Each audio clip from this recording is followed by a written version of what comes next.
কথা হয়েছে সচিবের সাথে কথা হচ্ছে, বলছে আপনারা আসেন, আমরা অনেকদিন আমদানি নিয়ে আমি আপনারা প্রচার করেন, তাহলে এত দুর্রাস্তা পৃথিবীর কোথাও এত দুর্গম রাস্তা নাই, এভাবে তো মানুষ চলতে পারে না, একটা রাস্তায় 8 ঘন্টা করে থাকে।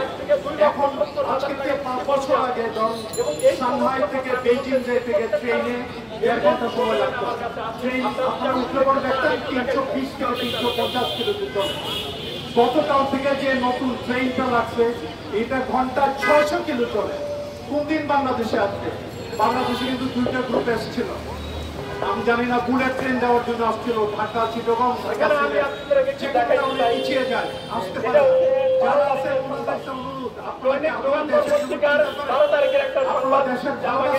দেশের মানুষকে ভালোবাসে, তাহলে আপনারা যারা আগামী দিনে যে আসবে এই যে বৈষম্য আন্দোলনের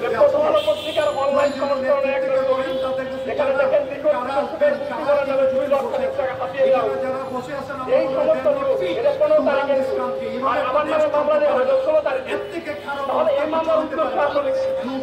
রাস্তাঘাট হয়েছে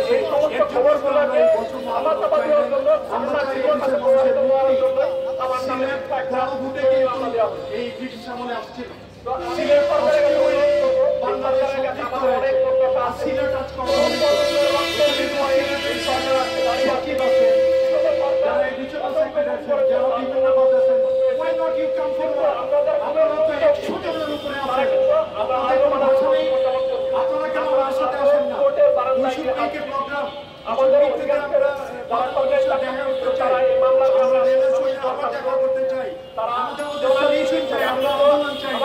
আমরা চাই আপনারা দেশকে সুন্দর একটা পর্যায়ে নিয়ে যান, আমরা এই দেশের সুন্দর ভবিষ্যৎ, এই বাংলাদেশ আমরা চাই না, বাংলাদেশকে সুজলা সুফলা সুশীতল করতে চাই।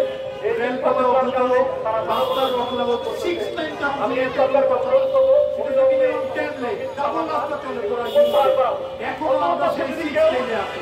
ব্যক্তিগত একটা প্রহসন আপনি দেখেন রিসেন্টলি চায়না এবং জাপানে একটা রেল স্টেশন করতে 1 সপ্তাহ সময় লাগে।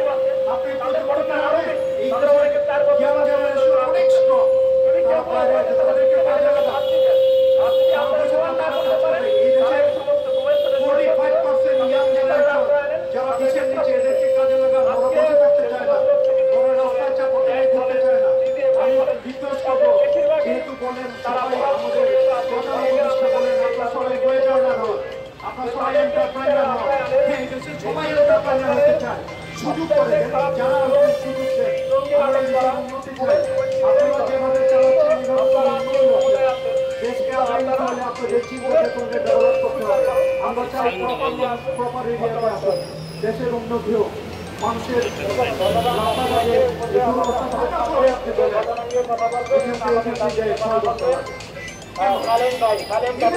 অবস্থা, দুরবস্থা, আপনার রাস্তা ডেভেলপমেন্ট নাই, কি করে একটা 4 লেনে একটা ওভারক্রস করে।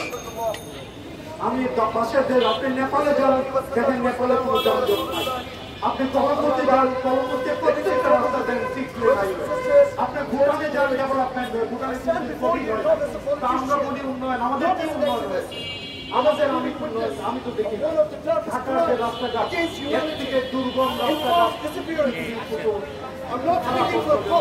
আমরা যোগাযোগ ব্যবস্থা উন্নয়ন চাই,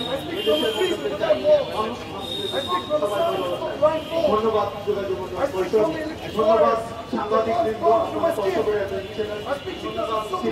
নেতৃবৃন্দ বিভিন্ন পর্যায়ে সহ আরো যারা নেতারা আসছেন, আপনারা আগামীতে দেশের রাষ্ট্রপতি আমাকে কথা বললে আন্দোলন দেখতে হবে না, প্রপার এরিয়াকে প্রপার লিড করতে হবে, প্রপার লোককে প্রপার জায়গায় বসাতে হবে, তাইলে দেশের উন্নত হবে। সবাই মঙ্গল